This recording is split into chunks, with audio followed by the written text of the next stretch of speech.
বন্ধুরা স্বাগতম। আজ আমরা বিশ্লেষণ করব ডুরান্ট কাপের হাই ভোল্টেজ কলকাতা ডার্বি, যেখানে শেষ পর্যন্ত হাসল লাল হলুদ। ম্যাচের শুরু থেকেই দুই দল আক্রমণ পাল্টা আক্রমণে খেলতে থাকে। প্রথমার্ধে ইস্টবেঙ্গলের তরফে নরেন্দ্র মাহেশ সিং একবার দারুণ সুযোগ তৈরি করেছিলেন।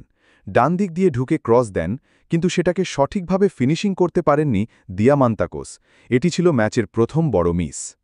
অন্যদিকে মোহনবাগানের লিস্টেন কোলাকো প্রথমার্ধে একটি ভালো সুযোগ তৈরি করেছিলেন।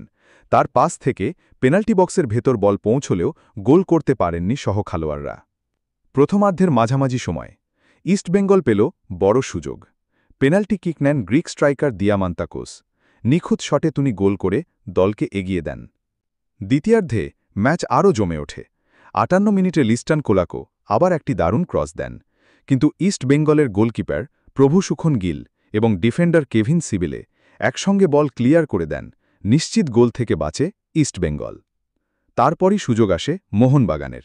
৬৯ মিনিটে অনিরুদ্ধ থাপা বক্সের বাইরে থেকে চমৎকার একটি কার্ল শটে গোল করে ম্যাচে সমতা ফেরান। মুহূর্তেই জ্বলে ওঠে সবুজ মেরুন সমর্থকরা। তবে সেই আনন্দ বেশিক্ষণ স্থায়ী হয়নি। কয়েক মিনিটের মধ্যেই আবারও সামনে আসেন দিয়ামান্তাকোস।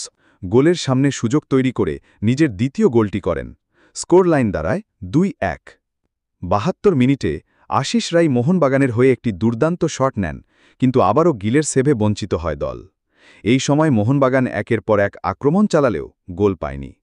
শেষ পর্যন্ত শক্ত ডিফেন্স আর গোলরক্ষকের অনবদ্য পারফরম্যান্সে ইস্টবেঙ্গল ধরে রাখে লিড। পুরো ম্যাচ শেষে ফলাফল ইস্টবেঙ্গল ২, মোহনবাগান ১। ডাবল গোল করে নায়ক হলেন দিয়ামান্তাকোস। মোহনবাগানের হয়ে একমাত্র গোলদাতা অনিরুদ্ধ থাপা হলেও জয়ের স্বাদ পাননি তিনি। এই জয়ে ডুরান্ট কাপের সেমিফাইনালে জায়গা করে নিল ইস্টবেঙ্গল।